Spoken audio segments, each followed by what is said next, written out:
told anybody else except us in the room about this? Yes, I have. And you're still walking around free, I see. Sure. Hey, what's going on guys, and welcome back to another video. We post videos every day, so if you'd like to show your support, smash the thumbs up button if you're a fan of Shark Tank, join the notification squad by subscribing and hitting that bell notification on, but also, don't forget to comment down below saying I subscribed to enter our monthly shoutout, and we'll make sure to reply and thank as many of you as we possibly can.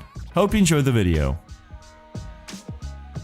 After nearly a decade on television and more than 200 episodes, the millionaire investors of Shark Tank have heard a whole lot of very unique business ideas and invested an incredible amount of money in the best ones.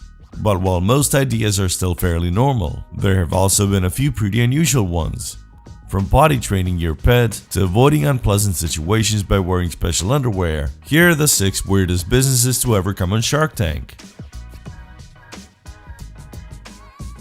Rebecca Riscotti stepped in front of the sharks in season 2, and she started her pitch by explaining how cats like to cover the smell of their litter, which is why we usually give them a litter box. In order to get rid of this rather unpleasantly smelling box in your home, Riscotti invented City Kitty, a potty training system for cats.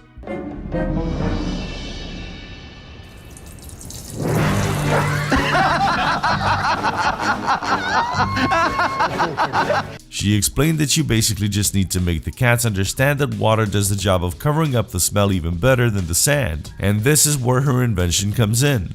City Kitty is basically a small litter box that you put under your toilet seat. Once your cat becomes accustomed to doing its business there, you can remove the inner part of the litter box section by section over time. By the end of the training period, the litter box is completely gone and your cat can use the toilet like a human. Even though it might not sound like a real product that actually exists, and the investors were a little bit skeptical at first. Do they miss the seat at times? I'm not sure I'd share my toilet with my cat. You're so selfish, Barbara. No, I just wonder if they are accurate. Kevin Harrington believed in the product and decided to go in on the idea, eventually making a deal with Rebecca Riscotti, giving her $100,000 to receive a 20% equity stake in the company.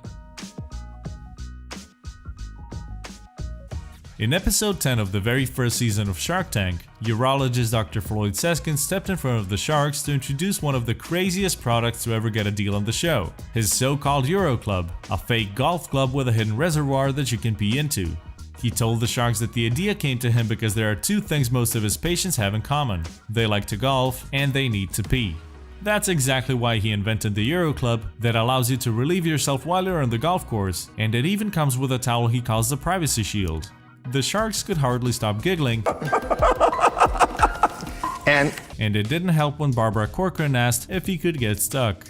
The inventor replied that although it was one size fits all, he hadn't had any complaints thus far. Seskin was looking for $25,000 in exchange for 51% ownership of his company because, as Daymond John later pointed out, he didn't actually need the money but was just looking for a strategic partner. For that reason, most of the sharks dropped out, but Kevin Harrington saw some potential in Euro Club as a novelty or a gag type product, and since Dr. Seskin already had a TV commercial in the inventory, he decided to offer him $25,000 in exchange for 70% of the business. The inventor gladly accepted the deal, saying that he would have taken even less, but was sure that Harrington would turn the Euro Club into a big hit. Mark Sullivan marketed himself as an entrepreneur, songwriter, ladies clothing designer, and inventor during his pitch in Shark Tank's 3rd season and left the celebrity investors rather confused. He came to present his Sullivan generator, a machine that produces natural energy from Earth's rotation, and, conveniently enough, gold as a byproduct. Gold. What? Gold. Gold? Gold. G-O-L-D. G-O-L-D. Sullivan had the vision of developing this new technology and leave a lasting legacy of goodness. We can develop this new technology and leave a lasting legacy of goodness. But even though he had apparently already invented over 1,000 products that make over $1 billion a year in profits, the sharks seemed to find it hard to believe anything he was saying or just to keep a straight face. The pitch sounded so out of this world that Robert asked Sullivan how long he was visiting Earth for, and Daymond wondered if anyone had ever called him crazy.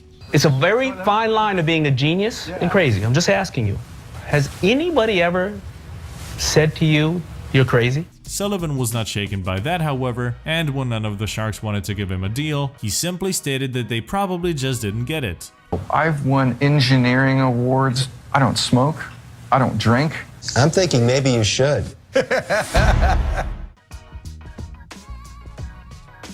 In the very first episode of Shark Tank, Darren Johnson was seeking $1 million for a 15% stake when he pitched his invention of the ionic ear to the sharks. Since a Bluetooth earpiece was a must-have gadget at the time, Johnson decided to take it one step further, ensuring that you would never lose your earpiece by surgically implanting the device into the wearer's ear canal. You guys are so close-minded. Please let him finish. Okay, Thank okay. Daymond was quickly disturbed by this idea and gave Johnson one of the fastest timeouts in the history of the show. You know what? I can sum up where I stand on this already. It's pretty disturbing, and it freaks me out. I'm already out. After Robert asked how the device would be charged, Johnson replied that it needed to be charged nightly by inserting the charging pot, a large needle, into one's ear. Seriously. Like, seriously, a needle? It's like a small Q-tip cylinder that would dock What happens if you miss, Darren? So that you can't miss. Which disturbed Kevin Harrington, and he also went out. When Robert then brought up the issue of having to go through surgery again to get the device updated, Barbara also went out, saying it was the weirdest thing she'd ever heard. Robert and Kevin O'Leary did not waste much time before also deciding against investing in Johnson's idea, stating that Johnson was somewhere between insanity and genius, and possibly very far ahead of his time. The ionic ear seems to have never taken off, but the sharks still remember it as one of the craziest ideas in Shark Tank. Pat Crowley from Salt Lake City, Utah jumped into the Shark Tank in Season 5. Looking for $50,000 in exchange for a 5% stake in his company Chapel, he told the sharks that he wanted to change the way people think about food, and he was planning to do it with energy bars. Sounds normal so far, right? But what makes Crowley's bars so special is not the delicious medjool dates or the organic dark chocolate, but rather the sustainable eco-friendly protein that goes into every single bar. I'll show you, but first a joke. Why are frogs so happy? Why? Why? Because they eat what bugs them. And now At this point in the pitch, Crowley revealed a jar full of live crickets and made the sharks shudder with disgust when he explained how crickets were an extremely sustainable form of protein and go into each one of their bars. Seeing as they are eaten in over half the countries around the globe, Crowley thought it was about time Americans caught up with the rest of the world.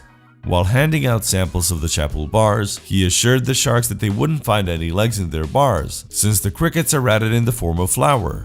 While Mr. Wonderful was rather squeamish about eating bugs, both Robert and Mark made offers. Eventually, Crowley ended up taking Mark's deal and left the tank with $50,000 for a 10% stake in the company. Do you suffer from embarrassing flatulence? Well, worry no more, because there is finally an easy solution to keep your gas away from the nostrils of the innocent, thanks to Buck and Arlene Weimar, the creators of Underease, who went into the Shark Tank asking for $55,000 for a 20% stake in their company all the way back in Season 1 of Shark Tank. And we make protective underwear for flatulence.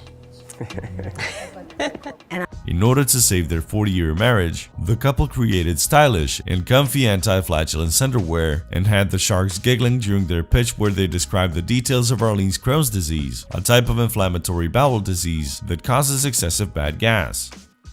Since divorce was not an option for Buck, he spent months in developing a solution and eventually came up with a rather big, diaper-like undergarments that lock your offending odors up with their airtight seal and direct the gas to exit through a fanny side-activated carbon filter.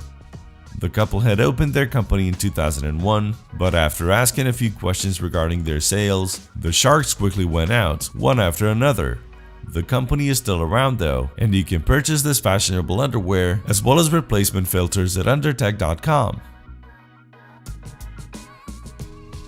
Thank you for checking this video out, and don't forget to smash that like button and also subscribe for new videos every day. Turn that bell notification on and comment down below that you subscribed, and we'll make sure to reply and thank as many of you as we possibly can.